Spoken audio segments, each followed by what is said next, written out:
नमस्कार दोस्तों, mission art के इस ऑनलाइन प्लेटफॉर्म पर एक बार फिर से आपका हार्दिक स्वागत व अभिनंदन। आज अपन एक बार फिर से बंगाल शैली और जो राष्ट्रवाद है, बंगाल शैली और सांस्कृतिक राष्ट्रवाद का पार्ट नंबर 2 यानी बोर्ड परीक्षा से संबंधित जो अति महत्वपूर्ण प्रश्न होते हैं उसकी सीरीज अपन ने स्टार्ट कर रखी है।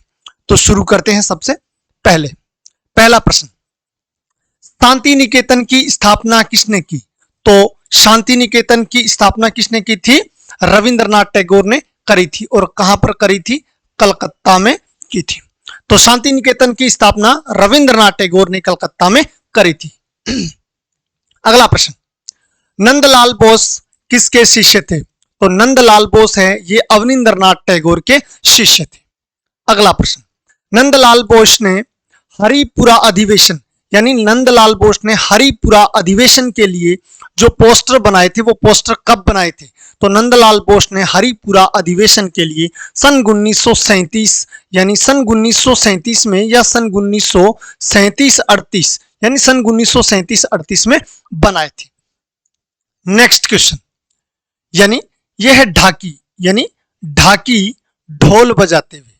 ढाकी ढोल बजाते हुए प्रसिद्ध चित्र किसका है? तो यह है ढाकी, ये है ढाकी नामक या ढाकी ढोल बजाते बोलो या फिर ढाकी बोलो। ये जो प्रसिद्ध चित्र है ये किसका है? यानी ये ढोल बजाने वाला है, ये ढोल बजाने वाला ये प्रसिद्ध चित्र है जिसको ढाकी ढोल बजाते हुए कहा जाता है। ये प्रसिद्ध चित्र किसका है? तो ये प्रसिद्ध चित्र है नंदलाल बोस का। यह चित्र नंदलाल बोस ने कब बनाया? ये चित्र नंदलाल बोस ने सन 1937 ईस्वी में बनाया था। और कब? सन 1937 ईस्वी में जब हरिपुरा अधिवेशन हुआ यानी कांग्रेस का जब हरिपुरा अधिवेशन हुआ था, उसी हरिपुरा अधिवेशन में नंदलाल बोस ने ये चित्र ढाकी ढोल बजाते हुए नामक चित्र बनाया।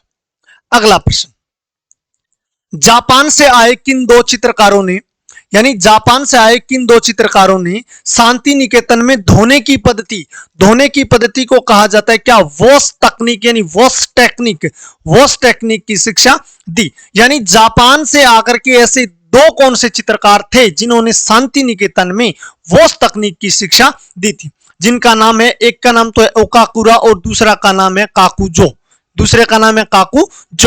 अगला प्रश्न, गगनेंद्रनाथ ठाकुर किस शैली में यानी गगनेंद्रनाथ ठाकुर ने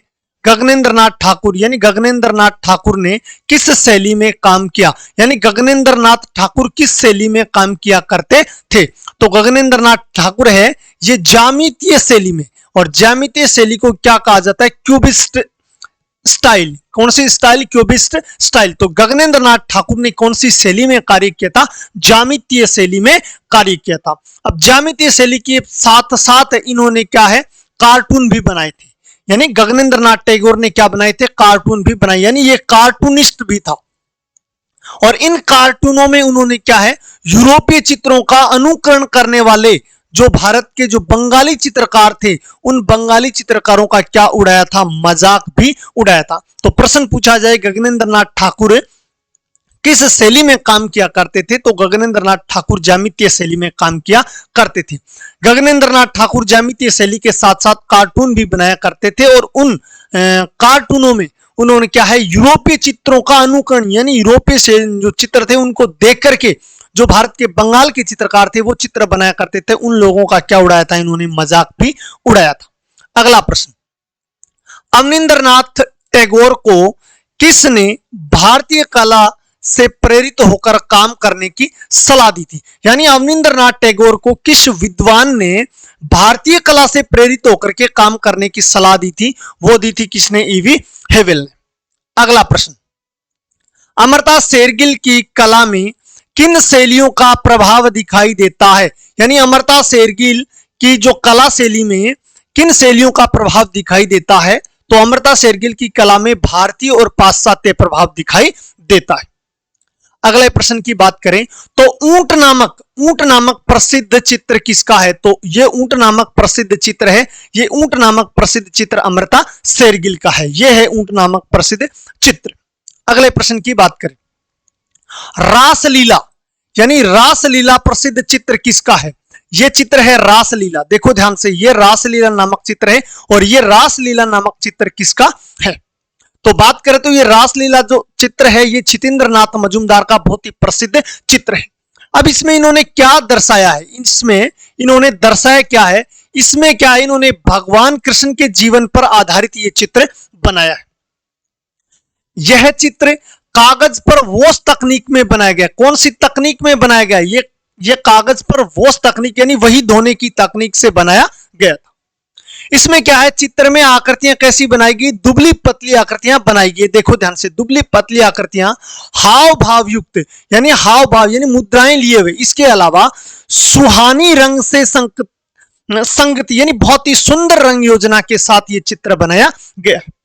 इसके अलावा इसमें क्या है, इस चित्र में राधा कृष्ण और गोपियों को क्या नृत्य करते हुए दिखाया गया। इस चित्र में क्या है, इन्होंने राधा कृष्ण को गोपियों के साथ नृत्य करते हुए चित्रित किया गया।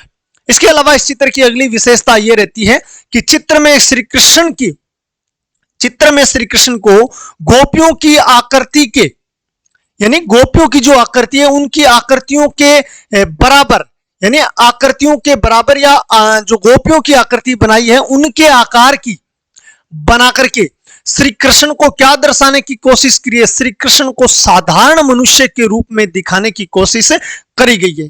तो महत्वपूर्ण प्रश्न है, रासलीला, ये रासलीला चित्र है, ये प्रसिद्ध चित्र किसका है? ये है छितेंद्र नाथ मजूमदार का। अगले प्रश्न पर चले तो छितेंद्र नाथ मजूमदार के चित्रों के नाम बताइए। यानी एक तो रासलीला था, उसके अलावा और कौन कौन से छितेंद्र नाथ मजूमदार के प्रसिद्ध चित्र है?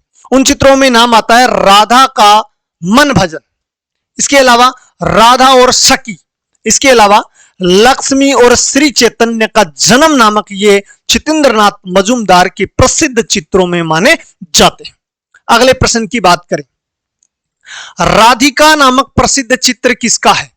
तो राधिका नामक जो प्रसिद्ध चित्र है ये किसका है? अब्दुल रहमान चुगताई का। यानी राधिका नामक प्रसिद्ध चित्र ये है राधिका नामक प्रसिद्ध चित्र जो किसने बनाया था? अब्दुल रहमान चुगताई ने बनाया था। आगे चलते हैं, भारत में लोक पुनर्जागरण कला का जनक किसे कहा जाता है? भारत में लोक पुनर्जागरण कला का जनक कहा जाता है किसको? यामिनी राय को। शब्द पर ध्यान देना, लोक पुनर्जागरण पूछ रहा है, पुनर्जागरण पूछे तो उत्तर होगा अवनींद्रनाथ टैगोर, जबकि लोक पुनर्जागरण, लोक का मतलब है लोक कला यानी लोक कला का पुनर्जागरण करने वाले जो कलाकार है, किस कलाकार को लोक पुनर्जागरण कला का क्या माना जाता है? जनक या पिता कहा जाता है। तो वो कौन है? यामिनी राय। अगले प्रश्न की बात करें तो यामिनी राय के चित्रों की क्या विशेषता है? तो यामिनी राय के चित्रों की विशेषता यह है कि एक तो इन्होंने जो चित्र बनाए थे ना, उन चित्रों में रेखाएं कैसी बनाई थी? मोटी बनाई, और मोटी के साथ साथ सरल व लयात्मक रेखाओं का चित्रण किसने किया? यामिनी राय ने अपनी कला में किया या अपने चित्रों में किया। आगे अगला प्रश्न, बच्चे के साथ महिला, बच्चे के साथ महिला नामक प्रसिद्ध चित्र, यानी इस चित्र को क्या कहा जाता है? एक दूसरा और नाम है मां व शिशु। मां व शिशु इसी चित्र को कहा जाता है।